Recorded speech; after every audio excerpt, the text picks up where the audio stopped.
Color de Life est le réseau d'experts et de designers qui révèle et utilise les potentiels de la couleur dans tous les domaines. Merci Marion pour cette introduction. Avant de commencer, je voudrais profiter de quelques secondes pour adresser quelques remerciements. D'abord, un grand merci à Marion pour ton invitation et ta confiance. Et puis, pour l'organisation de ce cycle de webinaires, c'est vrai que la couleur, on en parle, à mon sens, pas assez, notamment dans le domaine de la santé. Donc, je trouve que c'est un sujet important. Et puis, je te remercie aussi de l'énergie que tu dépenses pour promouvoir notre métier de designer couleur. Et puis, un deuxième merci, un immense merci à Florence et à Claire de m'associer à cette étude et de présenter l'objet de leurs travaux aujourd'hui. Donc le projet Impact, en fait, c'est l'histoire de rencontres, comme souvent dans des projets. D'abord celle de Florence Avia et de Florence Avia qui est docteure en biologie et experte des sujets bois et santé, et de Claire Leloy, qui est fondatrice de la société Middle, qui est une société de conseil pour le développement de solutions bois et biosourcées dans la ville durable. Et ensemble, elles ont mis sur pied le projet qui s'appelle Impact, qui est un projet ambitieux, prospectif, de recherche et développement à destination de la filière bois. Et il y a un an, j'ai eu l'opportunité d'engager le dialogue avec elle en questionnant le sujet de la couleur. Donc, pour que vous compreniez bien la structure, en fait, depuis un an, le projet est porté et piloté par Claire et Florence.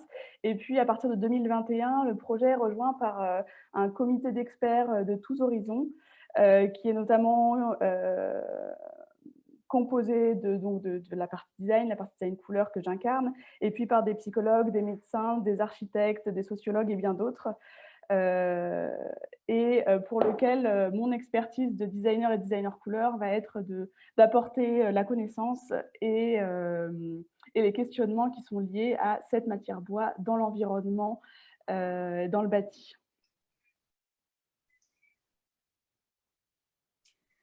Merci Elodie. Merci à tous et merci pour ce rendez-vous et ces échanges. Je vais faire un tout petit pas de côté pour vous présenter succinctement, effectivement, rentrer dans le détail de ce qu'est ce projet Impact. Globalement, nous sommes partis du constat que la plupart d'entre nous a l'instinct, spontanément, du fait que le bois est bénéfique pour l'homme. On a entendu très souvent au cours de ce projet, et même moi pour le coup qui m'implique dans le sujet du bois depuis une quinzaine d'années, on a entendu beaucoup le bois, ça fait du bien. Et en fait, ce projet Impact est parti de ça, avec l'ambition de rassembler les preuves, d'objectiver ça, d'objectiver cette sensation. Et du coup, de rassembler des preuves solides pour mieux comprendre ce qu'induit un environnement bois. Il s'agit effectivement de saisir, d'identifier les impacts, les effets de la matière bois sur l'être humain.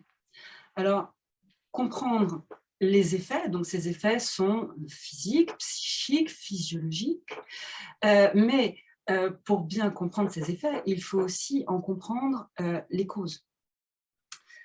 Et pour comprendre ces causes et ces effets, notre job était d'analyser l'ensemble des travaux, en fait, ce que l'on sait, toutes disciplines confondues, c'est-à-dire aussi bien les différentes disciplines scientifiques qu'également les acteurs de terrain, les faits, les études et les faits. Donc ça embarque aussi bien des disciplines d'ingénierie que les neurosciences, la biologie, la microbiologie, l'immunologie, la bactériologie, mais aussi des points de vue d'architectes, d'usagers, bien sûr. Et c'est cet ensemble de connaissances que nous avons effectivement approché pour comprendre les résultats qui étaient émis par tous ces travaux, tous ces projets, toutes ces recherches. Donc en fait, ça fait une somme énorme de connaissances pour comprendre ces effets sur le confort, le bien-être et in fine la santé. Et en fait, cette dimension de confort que nous approchons d'une manière physique, avant tout physique, et cette notion de bien-être qui, elle, se définit davantage par une dimension psychosensorielle et psychique, En fait, ces deux éléments vont permettre, en fait, vont constituer un équilibre qui est tout à fait, comment dire, essentiel à cette dimension de soin et donc permettre, comment dire, des fondations pour une santé, une meilleure santé. Donc la première pierre de cet édifice, c'est effectivement cette dimension, cette approche confort. C'est la première pierre de l'édifice du soin, c'est la première pierre pour obtenir un équilibre à la fois physique, psychique et physiologique, disons augmenté.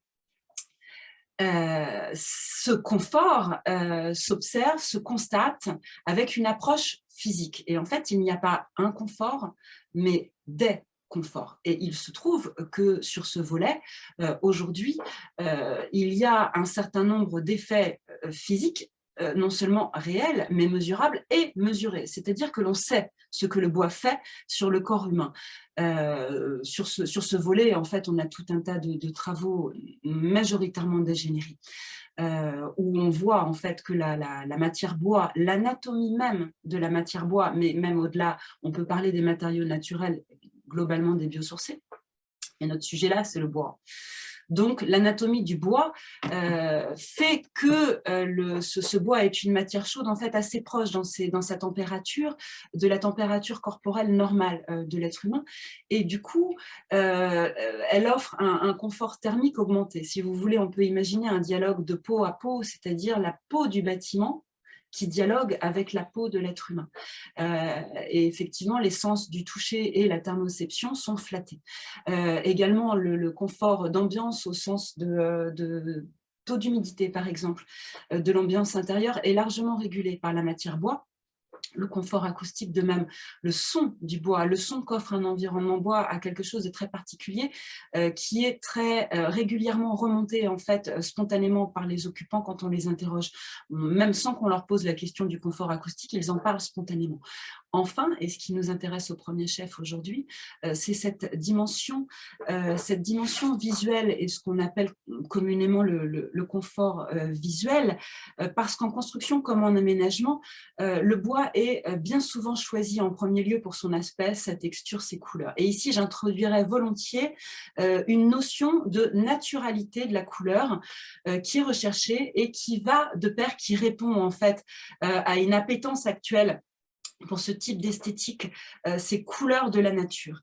Et là, le bois apporte une réponse très particulière, très mouvante, parce qu'il n'y a pas une couleur du bois, il y a une multitude de couleurs du bois, mais qui effectivement apporte cette texture, cette matière et cette variabilité très spécifique.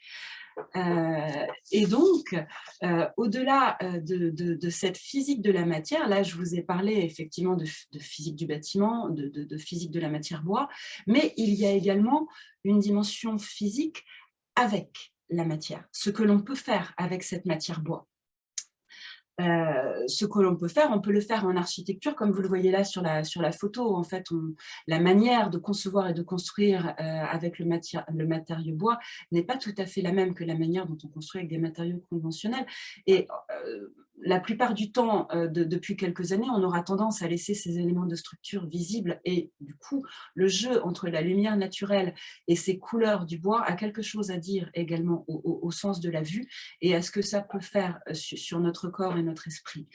De la même manière et au-delà de cette façon de concevoir et de construire et de concevoir les espaces également, cette matière bois est utile et utilisée, sa matière, ses textures et ses couleurs portent une identité bien particulière que l'on utilise également dans des domaines comme le design, en ergonomie, pour concevoir des produits. Et là, en l'occurrence, vous voyez sur cette image, on est sur une dimension de produits d'agencement. Où on va jouer à la fois sur cet aspect du bois et sur les couleurs du bois pour en plus jouer avec l'espace. L'espace et les volumes ayant eux-mêmes des choses à dire à notre sens de la vue. Donc maintenant, pour passer rapidement la parole à Florence Avia, j'aurais voulu vous parler quelques instants, en fait, de prendre tous ces éléments de ce que le bois et la vue du bois fait au confort de l'occupant pour aborder cette notion de cadre de vie.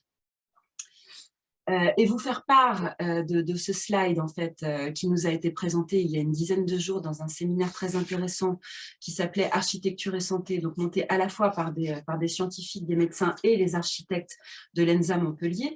Et pourquoi ce slide? Tout simplement parce que précisément au cours de cette intervention, l'ENSA montrait l'importance du cadre de vie vis-à-vis de la notion de soin et à quel point ce cadre de vie était fondamental et la vue et les couleurs étaient également des éléments fondamentaux pour améliorer et rendre plus opérant le soin.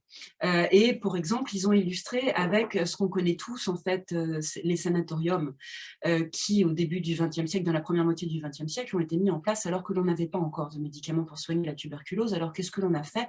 On a envisagé un cadre bâti et un cadre de vie qui favorise effectivement un mieux-être et un confort qui permettent d'améliorer le soin. Et sur ce point, sur la manière dont un corps est capable de réagir vis-à-vis de ce cadre de vie, vis-à-vis de ce qu'il voit, vis-à-vis des couleurs, eh bien, il y a un certain nombre d'études que Florence va vous présenter maintenant. Oui, merci Claire. Alors, effectivement, la nature est vraiment partie prenante du cadre de vie et de la santé des usagers. Et c'est ce que l'on appelle la biophilie. Alors, la biophilie, c'est l'affinité innée de l'homme pour le vivant.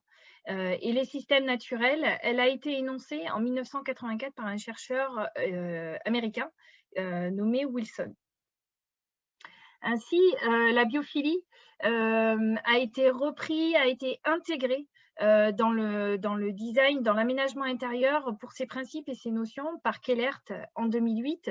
Et il en a fait un axe un peu particulier qui est dédié aux soins que l'on appelle le RED, le Restorative Environment Design.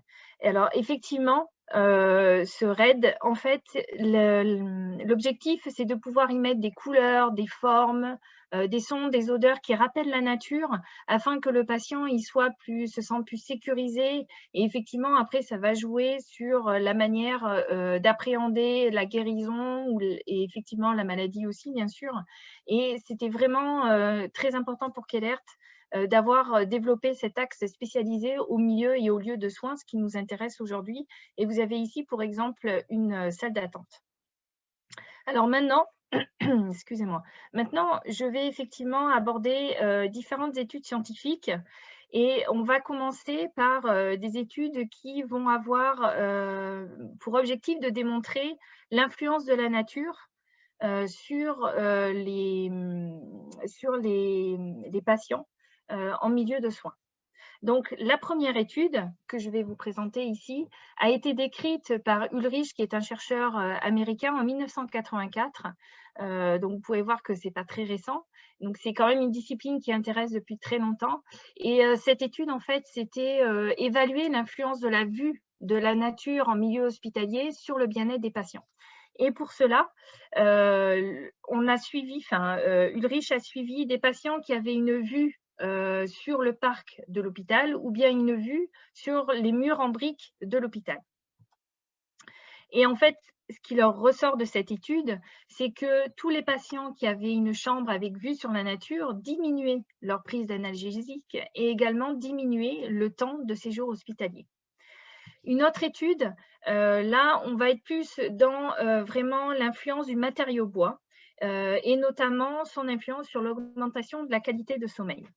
Ici, on va se retrouver en Autriche avec l'équipe de l'Institut Human Research qui, en 2010, a voulu évaluer l'influence du bois visible dans des salles de classe sur 52 élèves sur la récupération de ces élèves-là qui va être suivie pendant 24 heures. Donc, vous pouvez voir ici le dispositif qui a été utilisé. Donc, sur votre gauche, effectivement, une classe en bois où on voit énormément de quantité de bois visible, que ce soit du mobilier, les murs et également les plafonds. On est ici avec l'essence d'épicéa versus, sur votre droite, une classe traditionnelle. Et ce qui ressort de cette étude, c'est de ce suivi de fréquence cardiaque qui a été l'indicateur principal, où vous avez les barres d'histogramme en rouge qui démontrent une augmentation de la fréquence cardiaque et les barres d'histogramme en bleu qui démontrent une diminution de la fréquence cardiaque de ces élèves. Et vous pouvez très vite voir qu'effectivement, les élèves qui ont passé une journée dans une classe où il y avait énormément de bois visible, dès 9 h du matin, eh bien, ils ont déjà une diminution de leur fréquence cardiaque avant ce que vous pouvez voir à 8 h lorsqu'ils sont arrivés à l'école. Et surtout, ce qui est important, c'est que cet effet est continu. C'est-à-dire que vous avez un effet de diminution de fréquence cardiaque même à 20 h quand ils ne sont plus dans leur classe, qui sont déjà rentrés chez eux. Et donc, on peut dire que jusqu'à, on va dire, 2 h du matin, il y a encore cet effet sur la qualité du sommeil de ces élèves. Maintenant, une autre étude où on va vraiment s'attarder sur le milieu de soins. Donc là, on va aller en Finlande, où en 2017, l'équipe de Kronhjort a voulu évaluer l'influence de la vision du bois sur le confort et le bien-être des patients lorsqu'ils sont dans leur chambre, soit avec du bois visible, dans leur chambre, soit avec une photo de la nature ou bien une photo d'une œuvre d'art. Et là, il en ressort que lorsqu'on a du bois qui est visible dans sa chambre en hôpital, eh bien, ça diminue le ressenti de la douleur et ça diminue également le temps de séjour à l'hôpital. Donc, on a une amélioration du processus de guérison chez les patients. Alors maintenant, les 2 dernières études que je vais vous présenter, on va vraiment rentrer dans le sujet qui vous intéresse aujourd'hui, donc qui est vraiment l'influence de la couleur. Et là, ça va être l'influence de la couleur des essences de bois que l'on va tester. Alors, ainsi, la première étude, qui est une grosse étude qui a été réalisée en 2019 par l'équipe de Poirier au Québec, où là, ils ont voulu évaluer les effets de différentes couleurs de bois, donc on va du très sombre au très clair, avec différentes finitions et aussi différentes proportions de bois. Donc, comme vous pouvez voir sur cette slide, l'équipe de Poirier a évalué 5 dispositifs. Donc, de A vers E, vous pouvez voir que l'on a rajouté au fur et à mesure des éléments plus sombres pour voir un peu la différence et ce que ça a engendré chez les sujets qui étaient testés. Ainsi, le principal résultat de cette étude, c'est que lorsque les sujets testés ont répondu ensuite au questionnaire où on leur demandait qu'est-ce que ça vous évoque, quels sont les mots que vous évoque tel ou tel dispositif, eh bien, on se rend compte que plus on a des éléments en bois clair qui sont présents dans la pièce, eh bien, plus les sujets vont utiliser des qualificatifs qui sont vraiment des qualificatifs synonymes de bien-être et de confort. La dernière étude, c'est une étude faite en Chine en 2017, où là, l'objectif, c'était de voir l'influence de la couleur de l'essence in situ au niveau du stress des sujets qui étaient testés. Alors, le dispositif, pour le dispositif, on avait une essence plutôt foncée que vous pouvez voir sur votre gauche versus une essence plutôt claire sur votre droite. Les principaux résultats, c'était que les sujets qui étaient dans la pièce où on avait 50% de bois clair avec 50% de murs peints en blanc, eh bien, étaient les sujets sur lesquels on avait une diminution du stress réellement significative. C'est la courbe en bleu que vous avez sur ce graphe. Alors aujourd'hui, excusez-moi. Aujourd'hui, comme vous pouvez voir, on a des données sur l'influence de la couleur du matériau bois sur l'usager qui ont été mesurées et objectivées. Néanmoins, Impact, qui est donc un projet de recherche et de développement, est toujours dans sa phase, comme on dit, work in progress, parce qu'effectivement, il y a tout un champ de découvertes immenses à investiguer. Et pour cela, on va appeler à ce qui est un dialogue, comme le disait Élodie et Claire au départ, de toutes les compétences pour qu'on puisse contribuer à un cadre de vie qui fait du bien lorsque l'on est dans un bâtiment en bois extérieur et ou en bois en intérieur. Donc, je repasse la parole à Élodie pour la conclusion sur cette présentation. Merci. Merci beaucoup Claire, merci beaucoup Florence.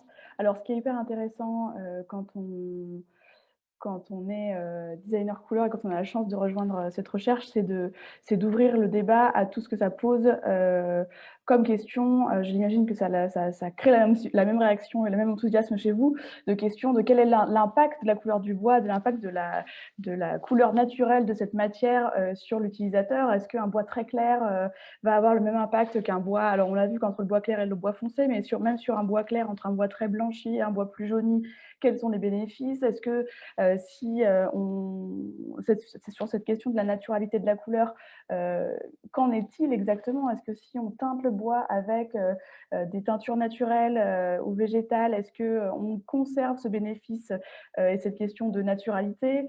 Est-ce que si on recouvre le bois d'une lasure qui laisse transparaître malgré tout sa matière, on a le même niveau de bénéfice? Enfin voilà, il y a beaucoup de questions qui s'ouvrent sur ce sujet et qui sont très intéressantes et ambitieuses pour le travail de la couleur et le travail de la matière et son intégration dans les environnements de demain.